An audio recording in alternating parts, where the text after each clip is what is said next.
اعوذ باللہ من الشیطان الرجیم بسم اللہ الرحمن الرحیم رب اشرح لی صدری ویسر لی امری واحلل عقدۃ من لسانی یفقهوا قولی رب زدنی علما اللہم فقہنا فی الدین آمین۔ جز نمبر 3 آیت سورہ آل عمران آیت نمبر 41۔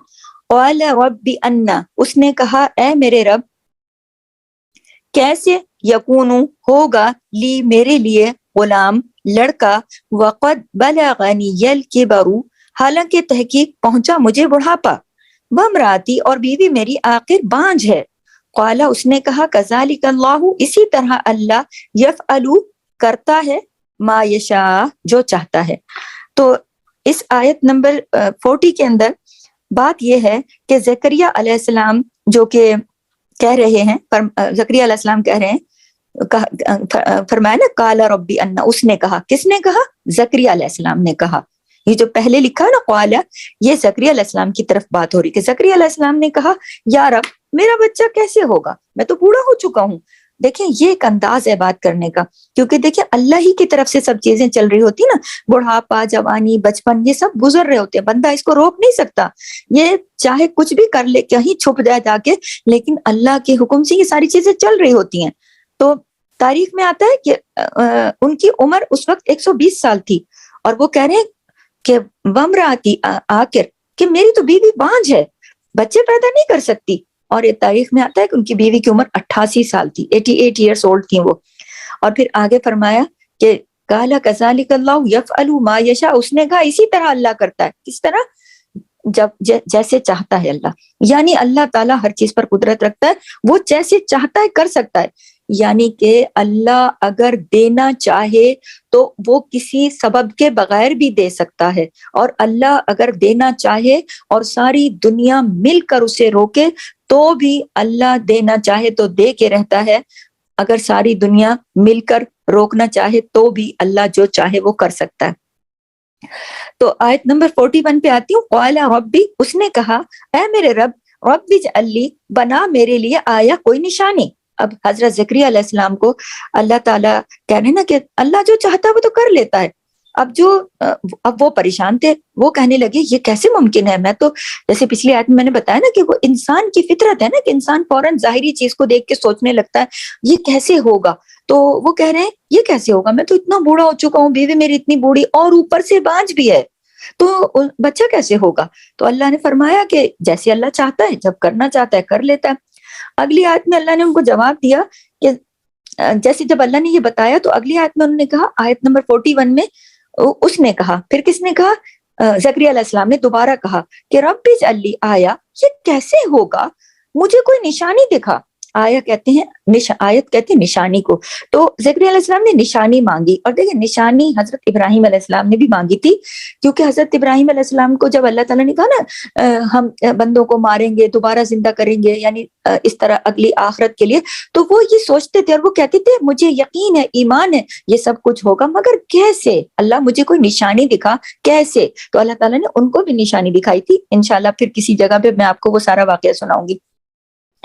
تو یہاں پر یہ بات ہو رہی تھی کہ زکریا علیہ السلام نے بھی نشانی مانگی کہ مجھے نشانی دکھا۔ دیکھیں ایک بات یہاں پر اور پتہ چلتی ہے، انبیاء بھی انسان ہوتے ہیں نا، انبیاء بھی اللہ ہی کے محتاج ہوتے ہیں، اللہ ہی علم رکھتا ہے، جتنا اللہ ان کو دیتا ہے اتنا ہی ان کو پتا ہوتا ہے۔ یہ انبیاء کے بارے میں بات ہو رہی ہے کہ انبیاء بھی انسان کی طرح جذبات رکھتے ہیں کہ کیسے ہوگا، یہ ایک عام بندے کے اوپر بھی آئے نا بات، وہ کہتا ہے یہ کیسے ممکن ہوگا، تو انبیاء بھی انسان ہے، یہاں سے پتہ چلتا ہے وہ فرشتے نہیں ہیں۔ تو اگر ایک بات اور پتہ چلتی ہے کہ اگر ہم بھی اللہ سے کوئی چیز مانگنا چاہتے ہیں تو ہم بھی یہ کہہ سکتے ہیں اللہ کوئی نشانی دکھا، تو اس کے لیے کیا کر سکتے ہیں؟ دعا استخارہ پڑھتے ہیں، تو دعا استخارہ کے پڑھنے سے ہوتا کیا ہے؟ حالات وہی رخ اختیار کر لیتے ہیں جو ہمارے حق میں بہتر ہوتا ہے، اور اسی میں پھر نشانیاں آگے ملتی رہتی ہیں۔ تو زکریا علیہ السلام نے فرمایا کہ نشانی دکھا، تو کیا آگے کیا ہوا؟ قال آیتک، کہا نشانی تیری کیا ہے؟ اللہ یہ ہے کہ نہیں تکلم الناس، تم کلام نہیں کرو گے لوگوں سے ثلاثۃ ایام، 3 دن تک۔ اب یہ دیکھیے نشانی بھی کیا زبردست نکالی، اللہ نے فرمایا تو 3 دن تک کسی سے بات نہیں کر سکے گا، اللہ اکبر۔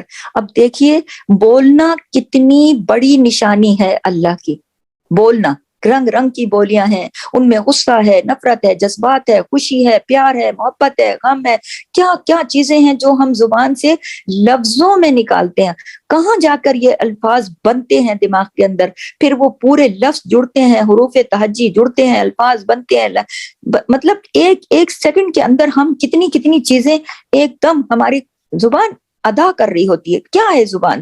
گوشت کا ایک ٹکڑا ہی تو ہے نا، گوشت کا ٹکڑا تو ہمارے جسم پر اور بھی جگہ جگہ لگا ہوا ہے، وہ کیوں نہیں بولتا؟ کیونکہ اللہ کا حکم نہیں ہے۔ تو اللہ نے ہماری زبان کو بولنے کے لیے چنا ہوا ہے نا، موقع دیا ہوا ہے، اللہ نے یہ زبان کو قدرت طاقت دی ہوئی ہے، اللہ نے دی ہے، تو یہ اللہ کی ایک نشانی ہے کہ گوشت کا ایک ٹکڑا بولتا ہے اور پھر اللہ اس میں آواز بھی ڈال دیتا ہے، اس کے ذریعے ہم اپنے جذبات بھی بیان کرتے ہیں۔ تو اللہ نے نشانی جب مانگی، انہوں نے زکریا علیہ السلام نے نشانی مانگی، تو اللہ نے کیا نشانی دی کہ بولنا بند ہو جائے گا۔ اب آپ دیکھیے کہ بولنا کتنی بڑی، پتھر ہیں، پہاڑ ہیں، دریا ہیں، کتنی ساری چیزیں۔ ناہید اپنا مائک کلوز کریں پلیز، بچوں کی آوازیں آ رہی ہیں۔ تو کتنی چیزیں ہیں، لیکن بچوں کے ہاتھ میں فون نہ دیا کریں۔ تو ہوتا یہ ہے کہ کتنی ساری چیزیں ہیں لیکن اس میں بولنے کی قدرت نہیں ہوتی۔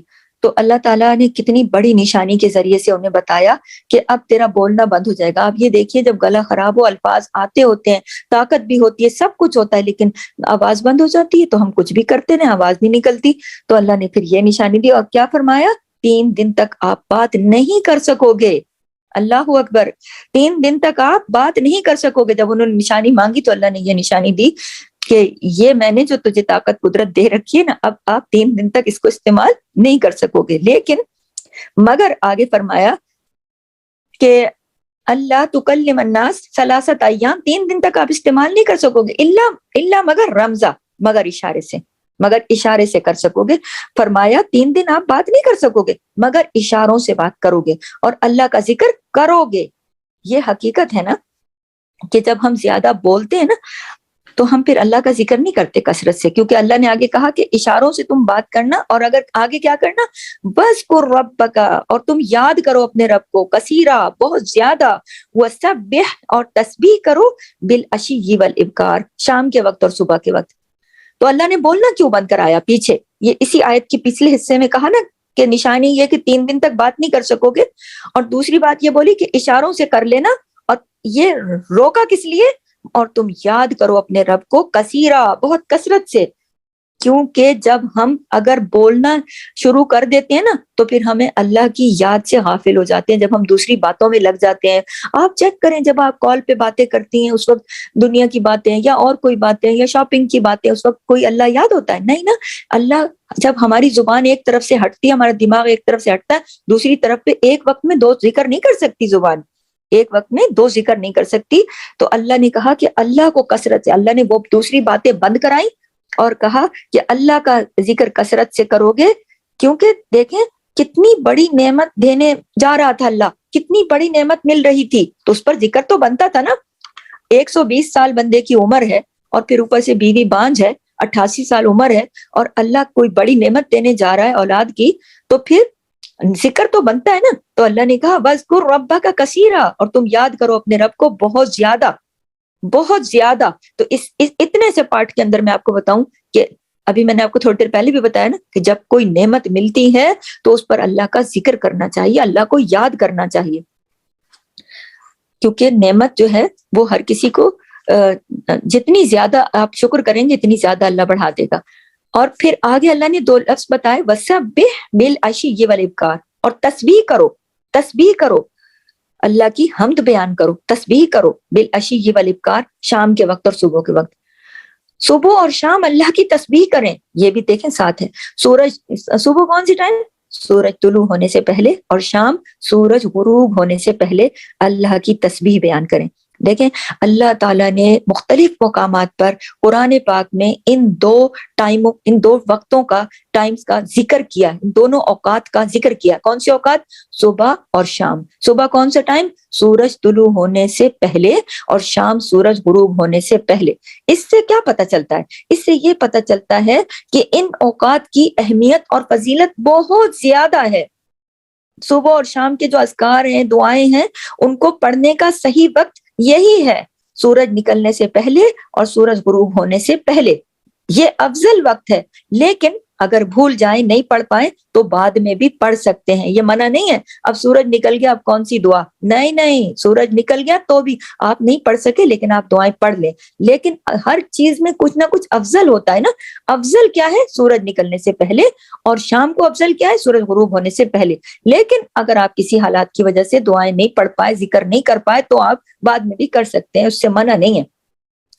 تو رسول صلی اللہ علیہ وسلم نے فرمایا، میں حدیث بھی بیان کرتی چلوں، ان دونوں یہ جو وقت کی اہمیت ہے نا، اس کو بتانے کے لیے میں آپ کو یہ حدیث بتاتی ہوں، یہ میں نے آپ کو پہلے بھی بتائی تھی کہ اللہ کے نبی نے فرمایا مجھے ایسے لوگوں کے ساتھ بیٹھنا زیادہ پسند ہے جو لوگ اللہ کا ذکر کرتے ہیں عصر سے غروب آفتاب تک، کس کے مقابلے میں؟ ان کے مقابلے میں جو 4 غلام آزاد کریں گے اسماعیل علیہ السلام کی اولاد سے۔ دیکھیں اس زمانے میں غلام کو آزاد کرنا کتنا بڑا صدقہ ہوتا تھا، اور اسماعیل جو ہے نا، حضرت اسماعیل کی اولاد، وہ بنی نوع انسان میں سب سے زیادہ افضل ہے۔ ویسے تو افضلیت جو ہے اللہ کے نزدیک تقوی کی بنیاد پر ہے، کہ اللہ تعالیٰ تقوی کی بنیاد پر، لیکن ہر چیز کا اپنی ایک اہمیت فضیلت بھی ہے نا۔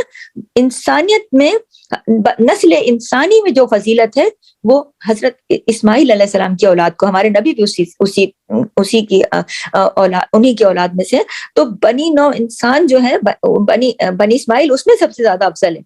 تو بات ہمارے نبی نے کیا کہی کہ اتنے افضل جو لوگ ہیں نسل کے لوگوں کے غلاموں کو آزاد کرنا کتنا بڑا کام ہے، لیکن ہمارے نبی نے کہا مجھے تو وہ پسند ہے، ان کے ساتھ بیٹھنا میں زیادہ پسند کروں گا جو سورج نکلنے سے پہلے اور سورج غروب ہونے سے پہلے اللہ کا ذکر کرتے ہیں۔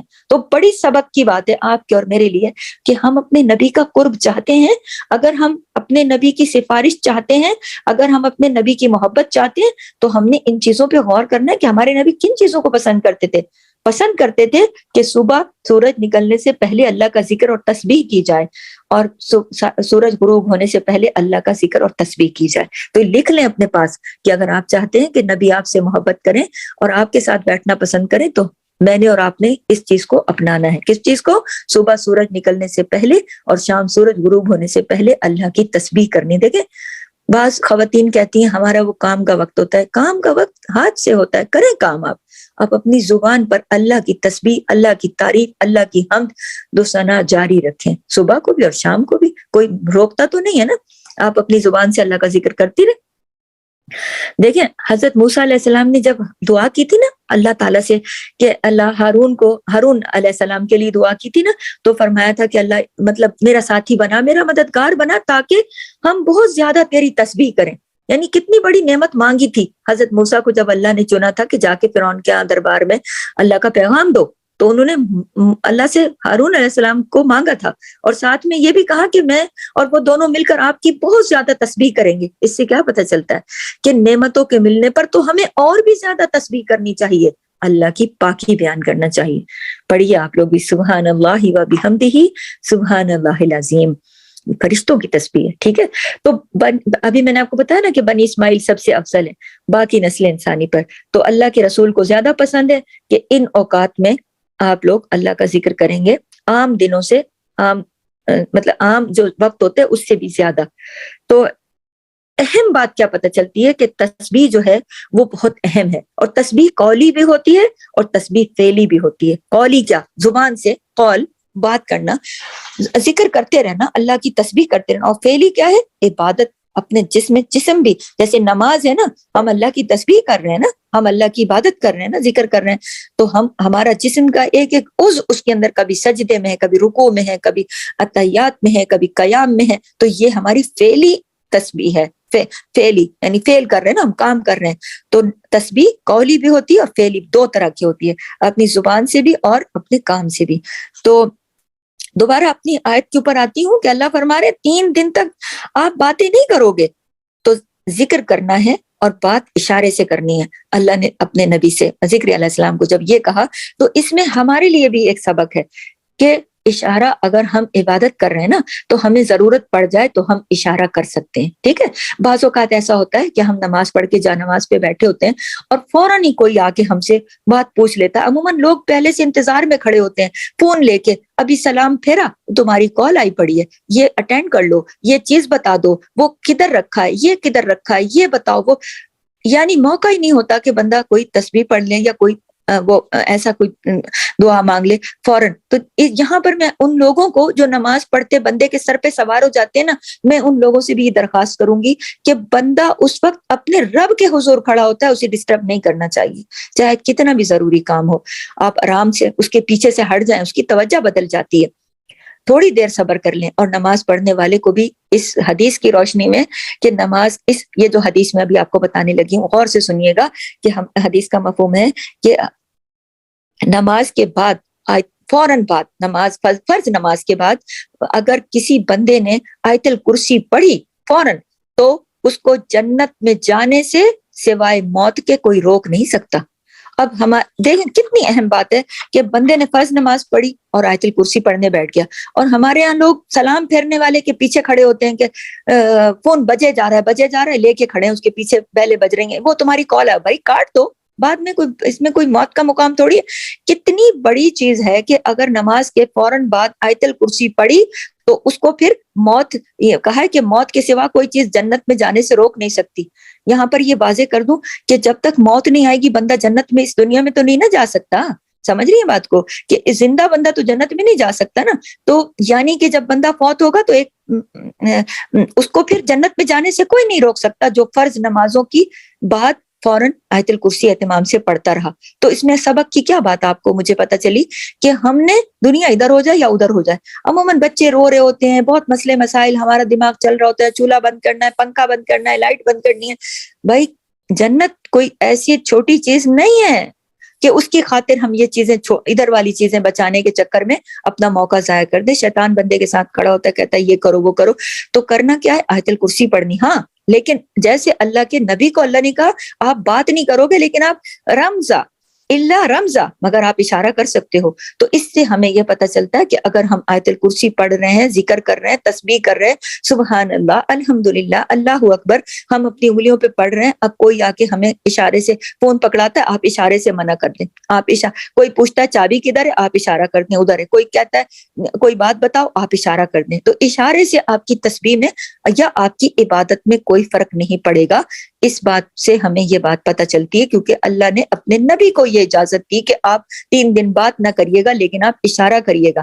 بات کرنے سے کیوں روکا؟ تاکہ فالتو باتوں میں وقت ضائع نہ ہو. اللہ اتنی بڑی نعمت دے رہا ہے تو اتنا کثرت سے ذکر ہو, اس میں بھی ہمارے لیے سبق ہے. جب اللہ نعمتیں زیادہ دیتا ہے تو ہمیں ذکر زیادہ کر دینا چاہیے. کس کا؟ اللہ کا. ہم کیا کرتے ہیں, ہم اللہ کا ذکر کم کر دیتے ہیں, نعمتوں کا بڑھا دیتے ہیں. میں نے فلاں برانڈ سے یہ خریدا, میں نے یہ خریدا, میرے گھر میں یہ ہے, میرا وہ, میں نے یہ کیا, میں یہ کر سکتی ہوں, مجھے یہ, مجھے وہ, میرے بچے ایسا لائک پائک ہیں. یہ ہم اپنی تعریف شروع کر دیتے ہیں, ہم اپنی چیزوں کی تعریف شروع کر دیتے ہیں, اپنی قابلیتیں بیان کرنا شروع کر دیتے ہیں, اور دوسروں سے تعریف لے کے پھر صرف تھینک یو بول کے کیا ہو جائے گا, کیا مل جائے گا؟ کچھ بھی نہیں. ہم کرنا کیا چاہیے؟ اللہ کا ذکر اور اللہ کی تسبیح بڑھا دینی چاہیے. ٹھیک ہے, تو ہمیں بھی یہی چاہیے نا کہ ذکر کے دوران, دوبارہ واضح کر رہی ہوں کہ ذکر کے دوران اگر بات کرنی پڑ جائے تو اشاروں سے بات کر سکتے ہیں. نماز میں عموماً چھوٹے بچے آ کے تنگ کرنے لگ جاتے ہیں ماں کو, کپڑے کھینچ رہے ہیں وہ, تو ماں ایسے ہاتھ سے پرے کر سکتی ہے, اس سے نماز باطل نہیں ہوتی. ٹھیک ہے, اب آیت نمبر 42 پر آتی ہوں کہ وَإِذْ قَالَتِ الْمَلَائِكَةُ يَا مَرْيَمُ, اور جب کہا فرشتوں نے اے مریم. دیکھیے یہاں پر نا جمع کا صیغہ ہے لیکن یہ اسم جنس کی وجہ سے واحد میں بھی استعمال ہوتا ہے. جمع کا لفظ ہے کہ فرشتوں نے کہا لیکن بات واحد کے صیغے میں ہو رہی ہے. صیغہ جمع کا ہے لیکن بات جبرائیل کے بارے میں ہو رہی ہے کہ جبرائیل نے مریم کو پکارا, اللہ اکبر کبیرہ, کس قدر مقرب فرشتہ, اور مریم کا نام لے رہا ہے کہ کیا کہہ رہا ہے, اے مریم. وَإِذْ قَالَتِ الْمَلَائِكَةُ, اور جب کہا جبرائیل نے, فرشتوں نے, یعنی فرشتوں میں سے یہ فرشتے تھے نا, تو ان کے بارے میں بات ہو رہی ہے کہ یا مریم, فرشتہ بھی نام لیتا ہے اس وقت جب بندہ اللہ کے لیے خالص ہو جائے نا تو اللہ کا اتنا بڑا مقرب فرشتہ بھی آ کے نام لیتا ہے، نام لیتا ہے. دیکھ لیے قرآن پاک نے خود بتا دیا، یا مریم، فرشتہ کہہ رہا ہے، جبرائیل فرشتہ، فرشتوں کا سردار فرشتہ جو قرآن لے کر وحی لے کر نبی پر آتا تھا، وہ فرشتہ آ کے مریم کو کہتا ہے اے مریم، نام لیتا ہے. کیوں؟ اس لیے کہ اللہ نے مریم کو بھی تو چن لیا تھا نا. کیوں؟ پیچھے پوری کہانی بتا چکی ہوں کہ ان کی ماں نے مریم کے پیدائش سے پہلے ہی اللہ کی راہ میں وقف کر دینے کی دعا کی تھی. تو آج ہم اپنے بچوں کی پیدائش سے پہلے ہی ہم اس چکروں میں پھر رہے ہوتے ہیں، کون سے اسکول میں داخل کرانا ہے، کون سا نام رکھنا ہے، کیا کرنا ہے، یہ کرنا ہے، میں وہاں پڑھاؤں گی، میں یہ پڑھاؤں گی. میں بعض لوگ مثبت چیزیں سوچ رہے ہوتے ہیں، بعض منفی سوچ رہے ہوتے ہیں، طرح طرح کی باتیں سوچ رہے ہوتے ہیں. یہ ہر ایک کے اپنے دل اور دماغ کی بات ہے. اور مریم کی ماں نے کیا سوچا تھا، اولاد جو بھی ہوگی اللہ تیرے نام پہ وقف کر دوں گی. اور جا کے چھوٹی سی مریم کو ہیکل میں بٹھا دیا تھا. کوئی اس سے پہلے لڑکی نہ بیٹھی تھی وہاں، اللہ نے بھی اسے قبول کیا کیونکہ ماں کی نیت بہت خالص تھی نا. اور جبکہ ماں بیوہ تھی، اولاد کوئی تھی نہیں، یہ ایک ہی ایک اولاد تھی. آج کی عورت کہتی ہے میرا تو خود کا سہارا کوئی نہیں، میں اپنی ایک اولاد جا کے کیسے دے دوں، آگے شوہر بھی نہیں، آگے کوئی اور بچے ہونے کی امید بھی نہیں، آگے پیچھے بھی کوئی نہیں، میں کیا کروں. اس نے کہا میرا رب سب کچھ ہے، میں اپنے رب کی بندی ہوں، میں اپنی اولاد کو ادھر دے دوں گی. اللہ نے کیا بڑا مقام دیا، کیسے قبول کیا، اور اللہ نے کیسے قرآن میں بتایا. یہ پوری کہانی میں آپ کو پیچھے بتا چکی ہوں، بس یاد دلانے کے لیے میں نے دوبارہ ذکر کیا. جب فرشتے نام لیتے ہیں تو ایسے نہیں لیتے، ایسے بڑے مقام پانے کے لیے پھر کچھ کرنا بھی پڑتا ہے. یہ اس لیے بتا رہی ہوں، ٹھیک ہے. تو فرشتے نے کہا اے مریم، ان اللہ، اللہ نے، بے شک اللہ نے، ہستوفا کی، چن لیا تجھے. اللہ اکبر. اے مریم، اللہ نے چن لیا تجھے، وطہرکی، اور پاک کیا تجھے، پاک کیا تجھے. اللہ اکبر. اور پاک کس چیز سے کیا؟ بہت ساری خرابیوں سے پاک کیا. کون کون سی خرابیاں؟ مردوں کے چھونے سے، برے اخلاق سے، گناہوں سے. اور پھر کیا کہا؟ وصطفیٰ کی، اور پھر دوبارہ کہا چن لیا تجھے، خاص کر لیا. چنا ہوا کون ہوتا ہے؟ خاص، بالکل خاص، تمام جہان کی عورتوں پر سے چن لیا تھا نا. یعنی تجھے اللہ نے ترجیح دی ہے سب عورتوں پر. یہ اس دور کی عورتوں کی بات ہو رہی ہے، جس دور میں یہ ہوا تھا اس دور کی عورتوں کی بات ہو رہی ہے. یعنی یہ اس دور کی عورتوں میں کامل عورت تھیں. ویسے تو دیکھیں نا، آسیہ ایک چنی چنائی عورت تھی، انہوں نے فرعون کے ساتھ ساری زندگی گزاری، لیکن ایمان کو دچکا نہیں لگنے دیا، ایمان کو نہیں چھوڑا. انہوں نے، آسیہ نے سارے ظلم ستم سہے لیکن اپنا دین نہیں چھوڑا. اس میں بھی ایک سبق کی بات ہے. کیا آج کل کی خواتین کہتی ہیں شوہر نماز نہیں پڑھنے دیتا، شوہر یہ نہیں کرنے دیتا. ارے بھائی، شوہر کی بات اپنی جگہ پر، سر آنکھوں پر، اس کا مقام سر آنکھوں پر، لیکن جب وہ اللہ کا حکم آ جائے شوہر پیچھے ہو جاتا ہے. یہ شوہر اس وقت تک اس کی بات کی اہمیت ہے جب تک وہ اللہ کے حکم کے آڑے نہ آئے. اللہ کے حکم کے آڑے آئے تو کس کی بات ماننی ہے؟ جو آسیہ نے اپنے رب کی بات مانی. فرعون وقت کا بادشاہ، محلوں میں رہنے والی عورت، ٹھکرا دیا اس نے سب کچھ، اس نے اللہ کی خاطر ٹھکرا دیا سب کچھ. تو پھر اللہ نے بھی چنا نا ایسی خواتین کو. اس وقت کی جو خواتین تھی ان میں سے آسیہ بھی چنی چنائی تھی. ایک حدیث سے پتہ چلتا ہے آسیہ چنی چنائی تھی. مریم، یہاں سے پتہ چل رہا ہے مریم چنی ہوئی تھی. ایک حدیث میں عائشہ علیہ السلام رضی اللہ تعالیٰ عنہ کو ذکر ملتا ہے. تو ان سب کی بہت فضیلت ہے. تو فرشتے نے جب نام لے کے مخاطب کیا، بعض اسکالرز کہتے ہیں کہ مریم جو تھی وہ نبی تھی اس لیے ان کا نام لیا، لیکن ایسا نہیں ہے. دیکھیں اللہ نے آگے آیات میں بتایا کہ نبوت کی ذمہ داری اللہ نے مردوں پر ڈالی ہے، عورتوں پر نہیں. عورتیں داعیہ ہو سکتی ہیں، عالمہ ہو سکتی ہیں، اور بہت سارے کام عورتیں کر سکتی ہیں، لیکن کچھ کام ایسے ہیں جو اللہ نے صرف مردوں کو سونپے ہیں، یعنی کہ اس میں نبوت کا کام بھی آتا ہے. لیکن نبوت کے کام میں آگے سے مخالفتیں بہت زیادہ ہوتی ہیں. نبی کے ساتھ آگے سے لوگ بہت آڑے آتے ہیں نا، تو اللہ تعالیٰ نے مردوں کو چنا. تو اس سے پہلے دیکھیں مریم کو اس لیے چنا کہ مریم سے پہلے کبھی کوئی عورت ہیکل میں آ کے نہیں بیٹھی تھی. تو اللہ تعالیٰ نے عورت کو ہیکل میں آنے دیا، اس کی ماں کی نیت تھی، اس وجہ سے اللہ نے اسے قبول کیا تھا. تو اللہ نے اس کو چنا، اللہ نے اس کو ہیکل کے اندر بیٹھ کر عبادت کا موقع دیا، اللہ نے اسے رزق دیا، اللہ نے اسے بہت سارے جسمانی عارضوں سے بچایا. اللہ نے عورت ہونے کے باوجود اللہ نے اس کو قبول کیا، اللہ نے اسے بہترین اخلاق دیا.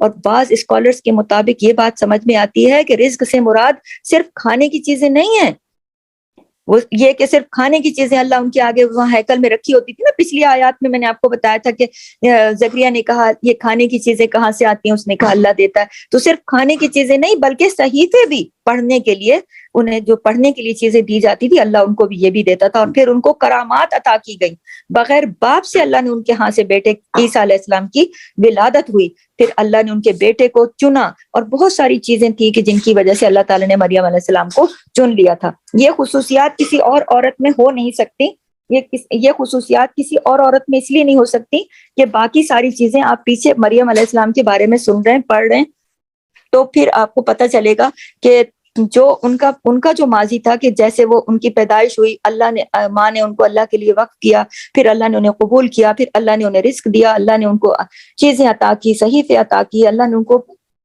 بغیر کسی مرد کے چھوئے بیٹا عطا کیا, کتنی چیزیں اللہ نے ان کو عطا کی.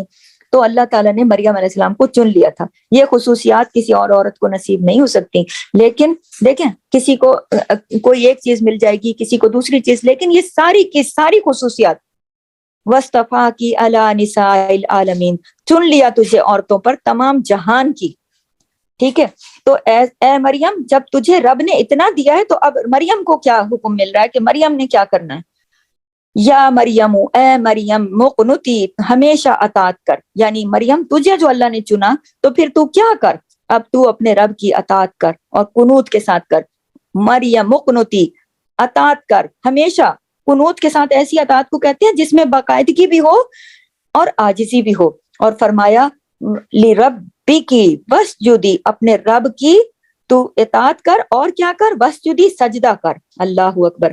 اور کیا کر, وَرْكَعِي, رکوع کر, مع الراکعین, رکوع کرنے والوں کے ساتھ. اب یہ دیکھیے کہ رکوع کرنے والوں کے ساتھ. اب یہاں دیکھیں سجدہ رکوع سے پہلے آ گیا, سجدے کا ذکر وَاسْجُدِي پہلے آ گیا, وَرْكَعِي بعد میں آیا.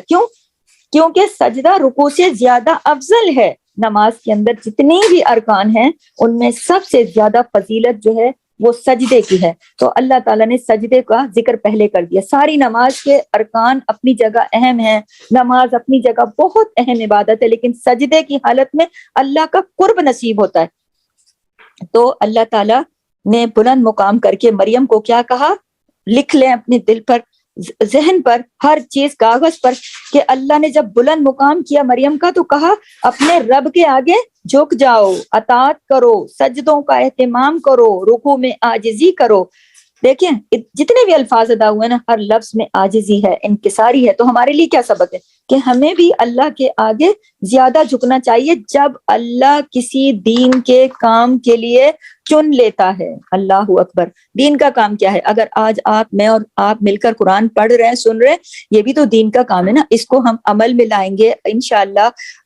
میری اور آپ کی نیت یہی ہے, ہم اس کو آگے پہنچائیں گے, یہ دین کا کام ہے. اور جب مقام بلند کرتا ہے نا اللہ, تو اللہ تعالیٰ چن لیتا ہے. تو پھر بندے کو کیا کرنا ہے کہ عبادت بھی پھر زیادہ کرنی ہے. اللہ کا ذکر, اللہ کی عبادت, اطاعت, اس کی بندگی, سجدے, رکوع سب زیادہ کرنے ہیں. یعنی یہ عملی شکر ہو جاتا ہے نا. جب انسان کو اللہ تعالیٰ نعمتیں دیتا ہے تو اللہ کا بندہ پھر اتنا ہی وفادار اور عبادت گزار ہونا چاہیے. جو اللہ تعالیٰ کو بھول نہیں جانا چاہیے, جو اللہ کو یاد نہیں کرتے, بھول جاتے ہیں, اس کی نعمتوں کو پا کے اپنے نام کے ساتھ لگا لیتے ہیں نا کہ یہ تو میری طاقت ہے, یہ تو میں نے کیا, پھر اللہ تعالیٰ نعمتیں لے لیتا ہے. میں بار بار بتا رہی ہوں اس بات کو کہ قرآن کا پڑھنا, سننا, سمجھنا بہت بڑی, دنیا کی سب سے بڑی نعمت ہے. اللہ کا شکر ادا کریں. میں بھی کہتی ہوں الحمدللہ, آپ بھی کہیے الحمدللہ رب العالمین کہ اللہ تعالیٰ نے ہماری, دیکھیں 24 گھنٹے کے دن, رات کے دن, جو 12 گھنٹوں کا دن اور رات میں, اس میں سے ہمارا یہ گھنٹہ اللہ نے اپنے کلام کے لیے موقع دیا. ہمیں چنا نا, آپ کو اور مجھے چنا نا کہ میں آپ سے پڑھاؤں اور آپ مجھ سے سنیں. تو اللہ نے آپ کو اور مجھے چنا نا, تو اب ہمارا کیا فرض بنتا ہے کہ ہم اس پر اللہ کا شکر ادا کریں اور اس کا حق ادا کریں, اللہ کو بھولنے جائیں. آگے کیا ہے, اگلی آیت پر آتی ہوں, آیت نمبر 44 جو آج ہماری لاسٹ آیت ہے. ذالکا, یہ من انباء الغیبی, کچھ خبریں ہیں غیب کی. کون سی خبریں ہیں غیب کی؟ یہ غیب کی خبروں میں سے کیا چیز ہے؟ یہ زکریا علیہ السلام کا واقعہ اور مریم علیہ السلام کا واقعہ, یہ حضور صلی اللہ علیہ وسلم کو بچپن سے معلوم نہیں تھے. تو اللہ کہہ رہے ہیں نوحیہ الیک, ہم وحی کرتے ہیں اسے طرف آپ کے. کس کی طرف؟ یعنی ہم وحی کرتے ہیں ان واقعات کو آپ کی طرف, آپ صلی اللہ علیہ وسلم کی طرف. وہی کیا ہے؟ خفیہ اشارے کو کہتے ہیں. یعنی ہم خاص طریقے سے اللہ تعالیٰ فرما رہے ہیں کہ ہم خاص طریقے سے آپ کو یہ علم دے رہے ہیں. اور وما کنتا، اور نہیں تھے آپ، لدیہم، پاس ان کے. کس کے پاس؟ اور آپ ان کے پاس نہیں تھے. کن کے پاس کی بات ہو رہی ہے؟ بنی اسرائیل کے اس خاص گروہ کی بات ہو رہی ہے کہ جب وہ کیا کر رہے تھے؟ اذ یلقون اقلامہم، وہ ڈال رہے تھے کلمے اپنی. اللہ تعالیٰ کہہ رہے ہیں کہ میں نے آپ کو غیب سے یہ خبریں دی ہیں، آپ اس وقت موجود نہیں تھے جب وہ اپنی کلمے ڈال رہے تھے، یعنی قرآن اندازی کر رہے تھے. کلمے ڈالنے کا مطلب ہوتا ہے قرآن اندازی کر رہے تھے. وہ کوئی طریقہ ہوگا نا ان کا، اس کے مطابق وہ قرآن اندازی کر رہے تھے. کس بات کی قرآن اندازی کر رہے تھے؟ قرآن اندازی وہ اس بات کی کر رہے تھے کہ ان میں سے مریم کی کفالت کون کرے گا. کیونکہ پہلے تو انہوں نے مریم کو اہمیت کوئی نہیں دی، کہا کہ ہم بچی کو، یہ چھوٹی سی بچی کیا کام کرے گی. پھر جب ان کو اہمیت پتہ چلی نا تو پھر سارے آپس میں یکفلو، کفالت کون کرے گا، جھگڑنے لگے. مریم کی کفالت کے لیے وما کنت لدیہم اذ یختصمون. تو یعنی کہ وہ جو ابھی میں دوبارہ واضح کر دوں کہ اللہ کہہ رہے ہیں کہ آپ وما کنت لدیہم، آپ نہیں تھے ان کے پاس، اذ یلقون اقلامہم، جب وہ ڈال رہے تھے کلمے اپنی. یہ بنی اسرائیل کا ایک گروہ تھا، اس گروہ کے بارے میں آپ کچھ نہیں جانتے تھے. ہم نے آپ کو بتایا، اس وقت آپ تو وہاں موجود نہیں تھے جب وہ قرآن اندازی کر رہے تھے کہ مریم کی کفالت کون کرے گا. آپ ان کے پاس نہیں تھے جب وہ آپس میں جھگڑ رہے تھے. یعنی جب ویلیو پتہ چلی نا مریم کی کہ تو بچی کے لیے جھگڑنے لگ گئے. پہلے تو تیار نہیں تھے اس کو لینے کو، پھر کہتے تھے، ہر بندہ کہتا تھا میں اس کا کفیل بنوں گا، میں اس سے کفیل بنوں گا. تو اللہ تعالیٰ نے فرمایا کہ جب آپ تو وہاں موجود نہیں تھے. اس سے کیا پتہ چلتا ہے؟ اس بات سے ایک بات اور پتہ چلتی ہے، غور کیجیے گا میں اس بات پر. یہاں پر یہ بات پتہ چلتی ہے کہ یہ جو قرآن پاک ہے یہ کلام اللہ کا کلام ہے، اور یہ باتیں وحی کے ذریعے محمد صلی اللہ علیہ وسلم کو بتائی گئیں. یہ واضح ہو رہی نا، دلیل ہے. یہ آیت اس بات کو واضح کر رہی ہے، اور یہ باتیں بالکل سچی باتیں ہیں، اور ان باتوں میں ہم سب کے لیے سبق ہے. اور ہم جو ہے نا اس کو اپنے لیے بھی اختیار کریں خود، اور آگے بھی پہنچائیں، یہ ہمارا حق بنتا ہے. تو اس آیت کے اینڈ پر یہی بات ہو رہی ہے. آیت نمبر 44 کو دوبارہ واضح کر دوں کہ یہ جو خبریں ہیں، یعنی حضرت زکریا علیہ السلام کی اور مریم کی غیب کی خبریں تھیں، یہ ہم نے وحی کے ذریعے آپ کو دی تھیں. آپ اس وقت جب وہ قرآن اندازی کر رہے تھے کہ مریم کا کفیل کون بنے گا، آپ اس وقت وہاں موجود نہیں تھے. ایہم یکفلو مریم، کون مریم کی کفالت کرے گا، کیونکہ اہمیت پتہ چلنے کے بعد ہر کوئی کفیل بننا چاہتا تھا. وما کنت لدیہم، اور نہ تھے آپ ان کے پاس، اور اس وقت بھی آپ ان کے پاس نہیں تھے. اذ یختصمون، جب وہ جھگڑ رہے تھے. کیونکہ ویلیو پتہ کرنے کے بعد انہیں اندازہ ہو گیا نا کہ مریم بہت اہم بچی ہوگی، تو پھر ان کا جھگڑا ہو گیا کہ ہر کوئی کہتا تھا میں رکھوں گا مریم کو، میں کفیل بنوں گا. تو پھر انہوں نے قرآن اندازی کی، اور پھر جس کا نام نکلا وہ حضرت زکریا علیہ السلام تھے، جن کا نام نکلا، جو مریم کے خالو بھی تھے اور وقت کے نبی بھی تھے، ان کا نام نکلا. تو پھر انہوں نے ان کی کفالت کی. تو یہاں پر آیت نمبر 44 تک اللہ تعالیٰ نے یہ سارا واقعہ بتا کے یہ کہا ہمارے نبی کو کہ آپ اس وقت موجود نہیں تھے. اب دیکھیے ہمارے نبی کو یہ بتایا تو یہ در حقیقت نبی کو بھی بتایا، در حقیقت مجھے آپ کو رہتی دنیا تک ہر بندے کو بتایا کہ نبی کو سب کچھ وحی کے ذریعے بتایا گیا تھا. ٹھیک ہے، اور یہ کلام سچا کلام ہے، یہ اللہ تعالیٰ کا کلام ہے، اور یہ وحی کے ذریعے اتارا گیا ہے. یہ آسمان سے اتری ہوئی باتیں ہیں، یہ سچی باتیں، یہ ہمارے رب کی باتیں ہیں. تو ہم نے کیا کرنا ہے؟ یہ سب کچھ سن کر، سیکھ کر اس پر عمل کرنا ہے اور اس کو آگے پہنچانا ہے. اللہ تعالیٰ آپ کو اور مجھے اس پر عمل کرنے کی اور اس کو آگے پہنچانے کی توفیق عطا فرمائے. سبحانک اللہم و بحمدک، نشہد ان لا الہ الا انت، نستغفرک و نتوب الیک. السلام علیکم ورحمۃ اللہ وبرکاتہ. جزاک اللہ خیر.